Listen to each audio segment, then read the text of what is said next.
Assalamu alaikum wa rahmatullahi wa barakatuh. Alhamdulillahi rabbil alamin. Assalatu wassalamu ala rasulina Muhammadin wa ala alihi wa sahbihi ajma'in. Илим булагы YouTube каналына кош келиңиз.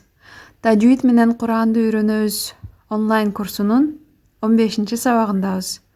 Сиздер менен бүгүнкү сабагыбызда 14-чү сабагыбызда Фатханын созулушу жөнүндө окуган болсок, бүгүн касранын созулушуна байланыштуу мисалдарды окуйбуз. Анда эмесе баштадык. Бисмиллахир-рахманир-рахим.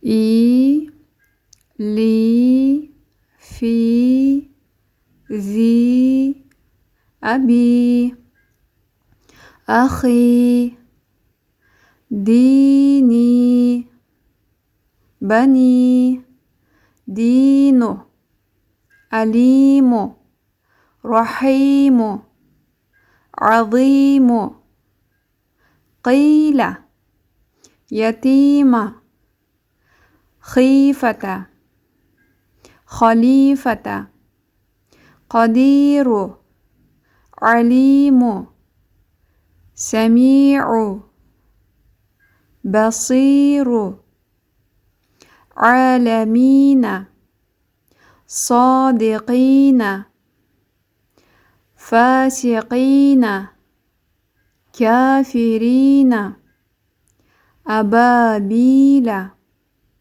إبليس, مسكين, إسرائيل.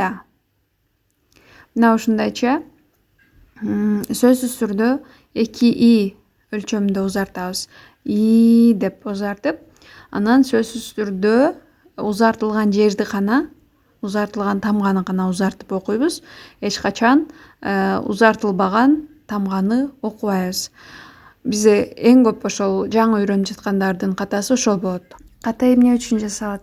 Теманы жакшы түшүнбөй калган учурда же болбосо көңүл бурбаган учурда. Эгер көңүл коюп, бар оюбузду ушул темага бөлүп жакшы түшүнгөн болсок, анда катаны азыраак жасайбыз. Албетте башында жасалат ката, бирок азыраак жасайбыз. Мына ошондуктан жакшылап түшүнүү кажет. Экранга атайын сиздер үчүн каталарды түшүндүрүү максатында мисалдарды алдым. Алиму деп турат, рахиму. Бул сөздөрдү кантип окушат ката окуганда? Алиму типа ушундай му узартып салышат. Рахиму, кыйла, кийинки тамганы көбүрөөк узартып алышат да.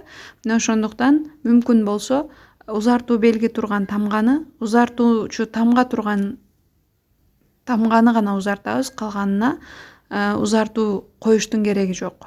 Бул жерде Фатханын узартылышы, созулуп окулушу жөнүндө бир аз маалымат бөлүшө кетейин. Фатха узартылган кезде ар дайым байкасаңыздар сол тарапта жайгашкан алиф арекеси жок, алиф тамгасы турат, же болбосо үстүндө бир үтүрчө көрүп жатасыздар. Бул үтүрчө ар дайым узартуу белгиси катары гана эсептелет. Ал эми арекеси жок алиф, вау, я тамгалары ар дайым узартуучу тамгалар катары эсептелинет. Жардамчы тамгалардан мындайча айтканда бизге ошол тамгаларды арекеси жок көргөн болсок, демек биз ошол тамганы узартышыбыз керек. Мисалы, ошол тамга дегенде кайсыл тамга?